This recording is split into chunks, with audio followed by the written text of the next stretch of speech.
सम्मानित साथियों, नमो बुद्धाय, जय भीम। हमेशा की भांति एक बार पुनः हम लेकर उपस्थित हो चुके हैं आज का डॉक्टर अंबेडकर संदेश लेकर। आज का डॉक्टर अंबेडकर संदेश दूसरा भाग होगा।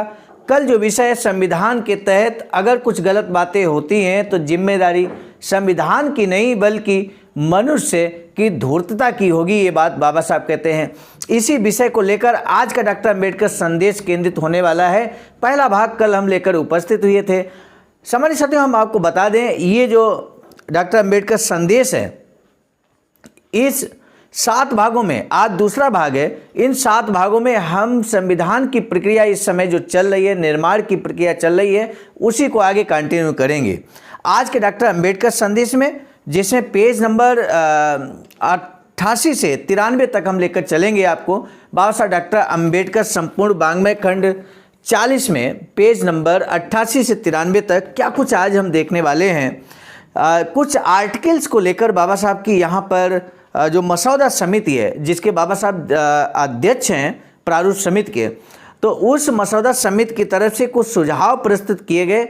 डॉक्टर राजेंद्र प्रसाद जो कि संविधान सभा के अध्यक्ष हैं, उनके समक्ष यहाँ पर तो उन अनुच्छेदों की हम बात करने वाले हैं, जिसमें विशेष तौर पर आज जो बात करेंगे संयुक्त सूची के विषयों से संबंधित कार्यकारी अधिकार, राज्यसभा का गठन, केंद्रीय संसद और राज्य विधानसभा की समय सीमा, सर्वोच्च न्यायालय और उच्च न्यायालय, राज्यपालों की जो नियुक्ति की प्रक्रिया है उस संबंध में मसौदा समिति ने क्या विचार दिए हैं, उपराज्यपाल, केंद्र शासित प्रदेशों के बारे में महत्वपूर्ण विचार यहाँ दिए गए हैं, विस्तार से दिए गए हैं। वैधानिक अधिकारों का विभाजन किस तरह से किया जाए, वित्तीय प्रबंध किस तरह से किया जाए, सेवाओं से संबंधित, चुनाव, मतदान और अधिकार से संबंधित बहुत महत्वपूर्ण बातें, संविधान सुधार से संबंधित महत्वपूर्ण बातें, अल्पसंख्यकों को सुरक्षा कैसे मिलनी चाहिए संविधान के जरिए, भाषावार प्रांत कैसे होने चाहिए, इन सभी महत्वपूर्ण बिंदुओं को लेकर आज मसौदा समिति की जो सुझाव है वो हम आपके समक्ष रखने वाले हैं।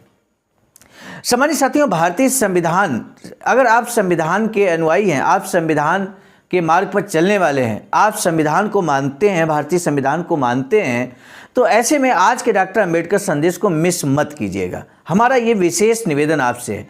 कल के डॉक्टर अंबेडकर संदेश को बड़ी संख्या में आप सभी ने वॉच किया है, आप सभी ने शेयर भी किया है। ये निश्चित रूप से हमारे लिए बहुत ही गौरवान्वित क्षण है कि जब आप सभी न सिर्फ सुनते हैं बल्कि बाबा साहब के इस साहित्य को जन जन तक पहुंचाने के लिए आप भी अपने स्तर से लगातार प्रयास कर रहे हैं। इसलिए अब बिना विलंब के हम शुरू करेंगे आज का महत्वपूर्ण डॉक्टर अंबेडकर संदेश। संयुक्त सूची के अनुसार अनुच्छेद 60 की बात करेंगे। संयुक्त सूची के विषयों से संबंधित कार्यकारी अधिकार वर्तमान संविधान के अनुसार भारतीय प्रशासन कानून 1935 के 7वीं सूची के भाग 1 और 2 के अनुसार संयुक्त सूची में शामिल विषयों के कार्यान्वयन के अधिकार केंद्र के पास हैं। मसौदा संविधान में मसौदा समिति ने इसमें थोड़ा बदलाव किया है और इस संविधान में दर्ज किए गए स्पष्ट प्रबंध अथवा संसद द्वारा पारित कानून को दरकिनार कर प्रांतों को कार्यकारी अधिकार, जिनका जिक्र राज्य के तौर पर किया जाता है, दिए गए हैं। इससे विशिष्ट मामलों में कार्यकारी अधिकार केंद्र सरकार को दिए जाएं अथवा जरूरत पड़ने पर राज्य सरकार किस तरह इन अधिकारों का उपयोग करे, इस बारे में सूचना देने का अधिकार केंद्र सरकार को दिया जाए। ये फैसला करने की स्वतंत्रता नए संविधान के तहत संसद के पास रहेगी। इसका प्रबंध करते हुए समिति ने जो बातें ध्यान में रखी हैं वह है कार्यकारी प्रदत्त अधिकार की और कानून संबंधी अधिकार की व्याप्ति समान हो। अनुच्छेद 67 राज्यसभा का गठन। संविधान सभा के निर्णय के अनुसार राज्यसभा की अधिकतम 250 सदस्य संख्या में से 25 सदस्य सूची में से चुनाव क्षेत्र से विशिष्ट उद्देश्यों के अनुसार चुनने होंगे। जिस देश की अर्थात आयरलैंड पद्धति से सूची पद्धति स्वीकारी, उस देश में वह असफल रहने के कारण समिति ने सोचा है कि विशेष ज्ञान प्राप्त या साहित्य, कला, विज्ञान आदि क्षेत्रों के अनुभव प्राप्त व्यक्तियों में से 15 व्यक्तियों को राष्ट्रपति द्वारा सदस्य के तौर पर नियुक्त किया जाए। श्रम, व्यापार, उद्योग, इन विशेष क्षेत्रों के विशेष प्रतिनिधित्व के लिए सोचने की जरूरत नहीं है, क्योंकि वयस्क मतदान पद्धति के कारण उन्हें केंद्रीय संसद में हमेशा काफ़ी प्रतिनिधित्व जरूर मिलेगा। यही वास्तविकता है, ऐसा समिति को लगता है। अनुच्छेद 63 और 151 पर बाबा साहब के विचार यहाँ पर जानिए। केंद्रीय संसद और राज्य विधानसभा की समय सीमा समिति को लगता है कि संसदीय पद्धति के खासकर वयस्क मतदान पद्धति के आधार से निर्मित नए संविधान को लागू करते हुए शुरुआत में 4 वर्षों से ज़्यादा की समय अवधि होना जरूरी है। नए मंत्रियों को प्रशासन के विवरण से परिचित होने के लिए कुछ समय लगता है और उनके कार्यकाल का आखिरी वर्ष अगले चुनावों की तैयारी में चला जाता है। योजनाबद्ध प्रशासन के लिए 4 वर्षों की समय अवधि में उन्हें मिलने वाला समय काफ़ी नहीं होगा। अनुच्छेद 107 और 207 पर बाबा साहब के विचार जानने की कोशिश करते हैं। बाबा साहब कहते हैं कि सर्वोच्च न्यायालय और उच्च न्यायालय ब्रिटेन और अमेरिका में प्रचलित प्रथा के अनुसार कुछ खास परिस्थितियों में खास मामलों पर काम करने के लिए समिति का सुझाव है कि सर्वोच्च न्यायालय और उच्च न्यायालयों के अवकाश प्राप्त न्यायाधीशों को बुलाया जाए। अनुच्छेद 131 राज्यपालों की नियुक्ति की प्रक्रिया समिति के कुछ सदस्यों की राय में निर्वाचित राज्यपाल और विधानसभा के लिए जिम्मेदार मुख्यमंत्री का सह अस्तित्व संघर्ष पैदा कर सकता है। राज्यपाल के बारे में बहुत बड़ी बात यहाँ बाबा साहब कहते हैं कि मुख्यमंत्री जो कि निर्वाचित होता है जनता के द्वारा और मनोनीत राज्यपाल, इनके बीच सह अस्तित्व का संघर्ष पैदा हो सकता है। इसलिए समिति द्वारा राज्यपाल की नियुक्ति की विकल्प प्रक्रिया का सुझाव दिया गया है। विधिमंडल में 4 व्यक्तियों के नाम सुझाए जाएं। जरूरी नहीं कि वे उसी राज्य के निवासी हों और संघ राज्य के राष्ट्रपति उन 4 में से एक की राज्यपाल के पद पर नियुक्ति करें। अनुच्छेद 138 उपराज्यपाल समिति को उपराज्यपाल के प्रावधान की जरूरत है ऐसा नहीं लगता, क्योंकि राज्यपाल के कार्यरत रहने तक उपराज्यपाल के लिए करने लायक कोई काम भी नहीं बचेगा। केंद्र की स्थिति अलग है, क्योंकि वहाँ उपराष्ट्रपति राज्यसभा का अध्यक्ष है, लेकिन कई राज्यों में वरिष्ठ सभागृह नहीं होगा और उपराष्ट्रपति की तरह ही उपराज्यपाल को काम सौंपना संभव नहीं होगा। मसौदे में व्यवस्था की गई है कि अचानक स्थितियों में उम्मीद ना हो ऐसे बदलाव आए तो विधानमंडल अथवा राष्ट्रपति को राज्यपाल द्वारा किए जाने वाले कामों के निर्णय लेने के अधिकार दिए गए हैं। यहाँ बाबा साहब मसौदा समिति के जरिए कहते हैं कि उपराज्यपाल को राज्यों में नियुक्त करने का कोई यहाँ पर कोई मतलब नहीं है, कोई औचित्य नहीं है। कारण भी बताते हैं कि जैसे राष्ट्रपति और उपराष्ट्रपति होता है केंद्र में, क्योंकि उपराष्ट्रपति यहाँ पर बहुत स्पष्ट लिखा है कि उपराष्ट्रपति राज्यसभा का अध्यक्ष होता है, तो इसलिए उपराष्ट्रपति के पास काफ़ी काम होता है और वहाँ पर उपराष्ट्रपति केंद्र में उपराष्ट्रपति का पद अहमियत रखता है। लेकिन कई राज्यों में यहाँ पर विधानमंडल नहीं होता है। अगर विधानसभा और विधानमंडल, कई राज्यों में विधानमंडल नहीं है, तो वहाँ पर उपराज्यपाल का कोई कार्य नज़र नहीं आता। इसलिए बाबा साहब कहते हैं राज्यों में उपराज्यपाल की नियुक्ति करना औचित्यपूर्ण नहीं है। अनुच्छेद 212 और 214 केंद्र शासित प्रदेश संविधान सभा द्वारा पारित किए गए प्रस्तावों के अनुसार हमने अध्यक्ष के नाते दिल्ली, अजमेर, मारवाड़, कुर्ग, पंत, पिपलोडा और अंडमान तथा निकोबार द्वीप समूह इन केंद्र शासित प्रदेशों के लिए संविधानात्मक बदलाव सुझाने के उद्देश्य से 7 सदस्यों की एक समिति नियुक्त की थी। समिति द्वारा 21 अक्टूबर 1948 के दिन अपनी रिपोर्ट पेश की गई। संक्षेप में समिति की सिफारिशें इस प्रकार थीं: दिल्ली, अजमेर, मारवाड़ और कुर्ग प्रांतों के लिए राष्ट्रपति द्वारा उपराज्यपाल की नियुक्ति की जाए। इनमें से हर प्रांत का कामकाज विधानसभा को जवाबदेह मंत्रिमंडल के पास रहेगा। इनमें से हर प्रांत में चुनाव के जरिए विधानसभा बनेगी। पंत, पिपलोडा के बारे में समिति द्वारा सुझाव दिया गया है कि उन्हें अजमेर, मारवाड़ के साथ जोड़ा जाए। अंडमान तथा निकोबार द्वीप समूह के बारे में समिति का सुझाव था कि वर्तमान हालात के अनुसार भारत सरकार आवश्यक बदलाव करके वहां का कामकाज संभाले।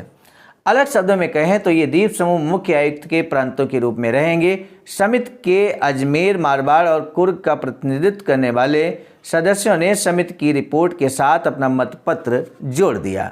उसमें उन्होंने कहा कि छोटा भूप्रदेश, भौगोलिक स्थान और इस प्रदेश में संसाधनों की कमी के कारण निर्माण होने वाली विशेष समस्याओं के कारण निकट भविष्य में इन्हें आसपास के प्रदेश के साथ जोड़ना संभव नहीं है। सो उनका आग्रह था कि संबंधित लोगों की पड़ताल के बाद इसे संभव बनाने के लिए संविधान में विशेष प्रबंध करना होगा। दिल्ली के बारे में समिति को लगता है कि दिल्ली भारत की राजधानी है, इसलिए उसे स्थानीय प्रशासन के तहत रखना उचित नहीं होगा।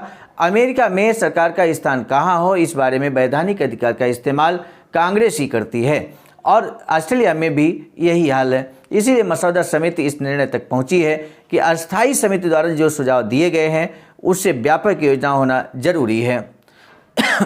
उसके अनुसार मसौदा समिति ने सुझाया है कि भारत सरकार की तरफ से इन केंद्र शासित प्रदेशों का कामकाज या तो मुख्य आयुक्त या उपराज्यपाल या पड़ोसी राज्य के राज्यपाल या शासक के द्वारा हो। किसी विशिष्ट क्षेत्र के लिए क्या किया जाए, इस बारे में राष्ट्रपति एक आदेश निकालकर निर्णय लेंगे। स्पष्ट है कि अन्य की तरह इस व्यवस्था में भी राष्ट्रपति प्रभारी मंत्री की सलाह का अनुसरण करेंगे। सलाह दिए जाने के बाद वे दिल्ली के लिए उपराज्यपाल की नियुक्ति करेंगे। दी गई सलाह को मानते हुए और मद्रास के राज्यपाल को कुर्ग अथवा कुर्ग के लोगों की इच्छा को ध्यान में लेकर मैसूर के शासन का जिम्मा सौंपेंगे। अध्यादेश के माध्यम से वे स्थानीय विधानसभा या सलाहकार मंडल की नियुक्ति कर सकेंगे। उनका स्वरूप, अधिकार और कार्य अध्यादेश के निर्देशानुसार तय होंगे। ये योजना मसौदा समिति को संबंधित प्रदेशों की जरूरतों के अनुसार मेल खाने वाली और लचीली लगी। समिति द्वारा ये व्यवस्था भी की गई कि भारतीय संस्थानों को योजना उड़ीसा अर्थात ओडिशा की तर्ज पर की जाएगी, जिन्होंने अपनी समुची सत्ता, अपना कार्यक्षेत्र और अपने अधिकार केंद्र सरकार को सौंप रखे हैं। उन्हें केंद्र शासित प्रदेश मानते हुए मुख्य आयुक्त, उपराज्यपाल या पड़ोसी राज्य के राज्यपाल अथवा शासक के द्वारा हर क्षेत्र की जरूरत के अनुसार प्रशासन चलाया जाएगा। अनुच्छेद 216 और 232 पर बाबा साहब की राय जानते हैं। बाबा साहब कहते हैं, वैधानिक अधिकारों का विभाजन केंद्रीय अधिकार समिति की सिफारिशों के अनुसार और संविधान सभा द्वारा स्वीकार किए गए अनुसार वैधानिक सूची के ज़्यादातर हिस्सों में बदलाव नहीं किया गया है, लेकिन मसौदा समिति द्वारा जिनमें बदलाव किया गया है उन 3 बातों की ओर मैं आपका ध्यान दिलाना चाहूँगा। पहली बात, समिति ने सुझाया है कि जब सामान्य तौर पर राज्य सूची में शामिल विषय को राष्ट्रीय महत्व प्राप्त होता है तब संसद कानून बना सकती है।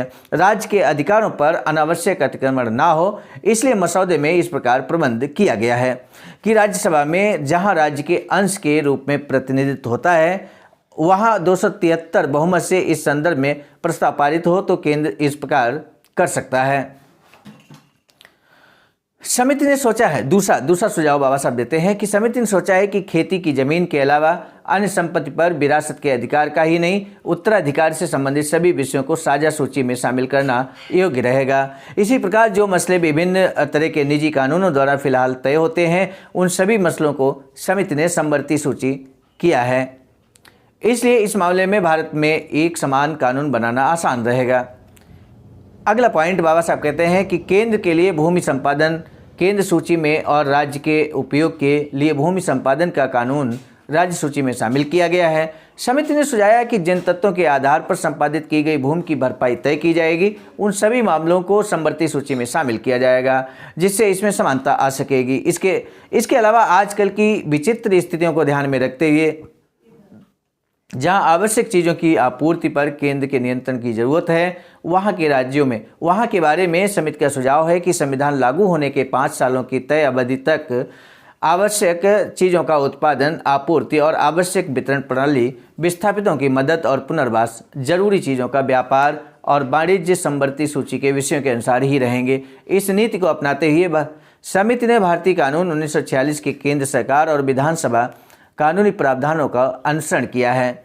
अनुच्छेद 247 से 269 तक क्या बात यहाँ बाबा साहब कहते हैं, क्या सुझाव रखते हैं मसौदा समिति के जरिए, ये जानने की कोशिश करते हैं। बाबा साहब कहते हैं कि वित्तीय प्रबंध व्यापक नज़रिए से अगर सोचा जाए तो केंद्र और राज्यों की चुंगी के समिति वितरण संबंधी मामलों के अलावा विशेषज्ञ वित्त समिति की सभी सिफारिशें मसौदे में शामिल की गई हैं। इस क्षेत्र में बाबा साहब कहते हैं इस क्षेत्र में फिलहाल के अस्थिर माहौल को ध्यान में रखते हुए मसौदा समिति ने सोचा है कि अगले 5 सालों तक चुंगी वितरण क्षेत्र में जैसे थे स्थिति बरकरार रखना ही योग्य होगा। आखिरी वर्ष में वित्त आयोग हालात का जायजा ले सकेगा। अनुच्छेद 281 से 283 तक सेवा से संबंधित बातें क्या है, यहाँ पर सुझाव क्या है, आइए जानते हैं। सेवाओं से संबंधित पूरे विवरण के साथ प्रबंधों को संविधान में जोड़ना समिति ने टाला है। संवैधानिक प्रबंध करने से सुयोग्य विधानसभाओं द्वारा कानून बनाकर उसका पालन करने का समिति ने सोचा है। समिति की राय यह है कि अन्य देशों की तरह ही इस देश के भावी विधानसभा भी सेवा क्षेत्र की निष्पक्षता से संभालेंगे। अनुच्छेद 200 यहाँ पर 291 से 200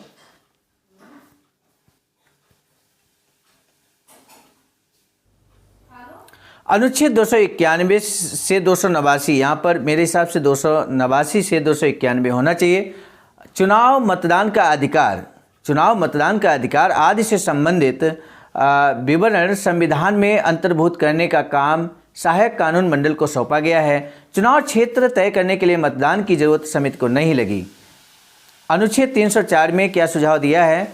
संविधान सुधार समिति ने कुछ तय मामलों के संदर्भ में राज्य विधानसभा के लिए समिति वैधानिक अधिकारों के प्रबंधों को जोड़ा गया है। अनुच्छेद 292 से 294 और 305, इसमें क्या कुछ संशोधन की बात बाबा साहब करते हैं। अल्पसंख्यकों को सुरक्षा, विधानसभा और लोकसभा में जगह आरक्षित रखे जाने के बारे में सलाहकार समिति और संविधान सभा द्वारा लिए गए निर्णयों को मसौदे में शामिल किया गया है। ये प्रबंध भारतीय संस्थानों पर लागू नहीं होने के बावजूद भारत के व्यापक हित को ध्यान में रखते हुए भारतीय संस्थानों द्वारा वहाँ के अल्पसंख्यकों के लिए उसी तरह के प्रबंध अपनाए जाएंगे। मसौदा समिति द्वारा मुझसे कहा गया है कि मैं इस महत्वपूर्ण मामले की तरफ आपका ध्यान दिलाऊं। परिशिष्ट 1 में भाषावार प्रांत पहले परिशिष्ट के पहले हिस्से और नीचे दी गई टिप्पणी की ओर मैं आपका ध्यान आकर्षित करना चाहता हूं। संविधान को अंतिमतः स्वीकार करने से पूर्व अगर आंध्र अथवा किसी अन्य भाषाई प्रांत का इस परिशिष्ट में जिक्र करना हो तो भारत सरकार कानून के 1935 के अनुच्छेद 290 के तहत राज्यपाल के प्रांत के तौर पर अलग योजना बनाने के लिए जल्द से जल्द कार्रवाई करनी होगी। अर्थात नए संविधान में नए राज्य के निर्माण की प्रबंध है। हालांकि नए संविधान के लागू होने के बाद ही इस पर अमल किया जा सकेगा। परिशिष्ट 5 और 6 में क्या कुछ बाबा साहब कहते हैं अनुसूचित जाति SC, अनुसूचित जनजाति ST, अनुसूचित क्षेत्र और जनजाति क्षेत्र इस विषय से संबंधित उप समितियों की समिति द्वारा परिशिष्ट में शामिल की गई हैं। और 21 पॉइंट यहाँ पर आप देख सकते हैं, लिखा श्री अल्लाद कृष्ण स्वामी अय्यर ने कुछ मुद्दों के बारे में सैद्धांतिक उलझन पैदा किए बगैर एक टिप्पणी अलग से की है जो उनके विनम्र अनुरोध के अनुसार मसौदे में जोड़ी गई है। इस मुश्किल काम को पूरा करते हुए समिति को संवैधानिक सलाहकार श्री BN राव, उप सचिव तथा मसौदे का ढांचा तैयार करने वाले श्री SN मुखर्जी और संविधान समिति सचिवालय के कर्मचारी वर्ग के मिले सहयोग के प्रति मैं समिति की कृतज्ञता को दर्ज किए बगैर संविधान के इस मसौदे को आपके समक्ष प्रस्तुत नहीं कर सकता। यानी कि बाबा साहब की यहाँ पर महानता देखिए। बाबा साहब ने यहाँ पर उन सभी का धन्यवाद ज्ञापित किया जिन्होंने बाबा साहब का संविधान निर्माण में सहयोग किया। मेरे साथियों, किसका धन्यवाद ज्ञापित किया, एक बार पुनः हम आपको बता दें।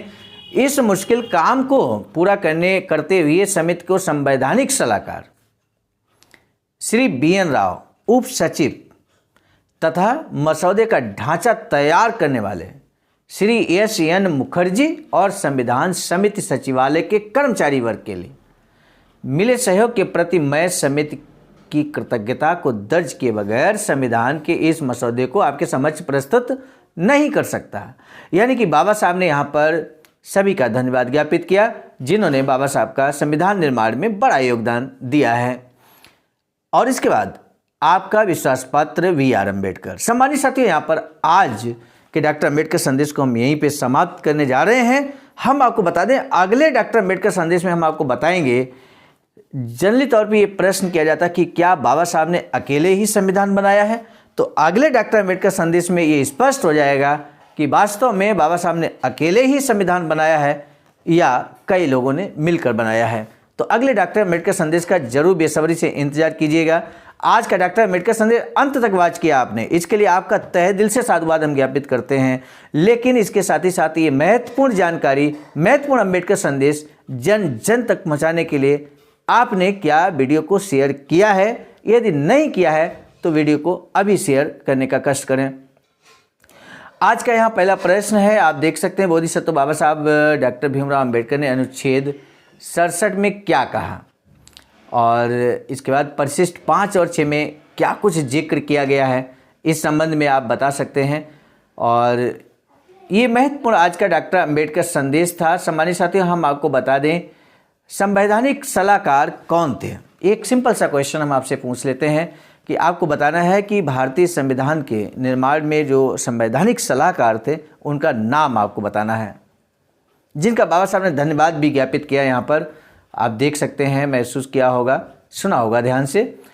और आज का डॉक्टर अम्बेडकर संदेश समाप्त करने से पहले हम आपको बता दें बाबा साहब की अधूरी इच्छा के अनुरूप एक वैचारिकी सेंटर का निर्माण कार्य जारी है सारनाथ, वाराणसी, राज्य उत्तर प्रदेश, देश भारत में। यदि आप भी अपना अमूल्य योगदान देना चाहते हैं तो आपका भी हार्दिक स्वागत है। दिए गए अकाउंट नंबर पर अपना अमूल्य योगदान कर सकते हैं।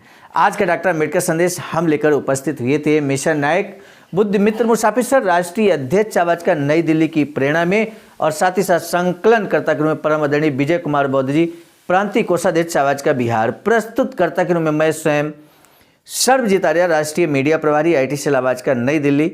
मिलेंगे नए डॉक्टर अम्बेडकर संदेश में, तब तक दीजिए इजाजत। आप सभी को सादर नमो बुद्धाय, जय भीम।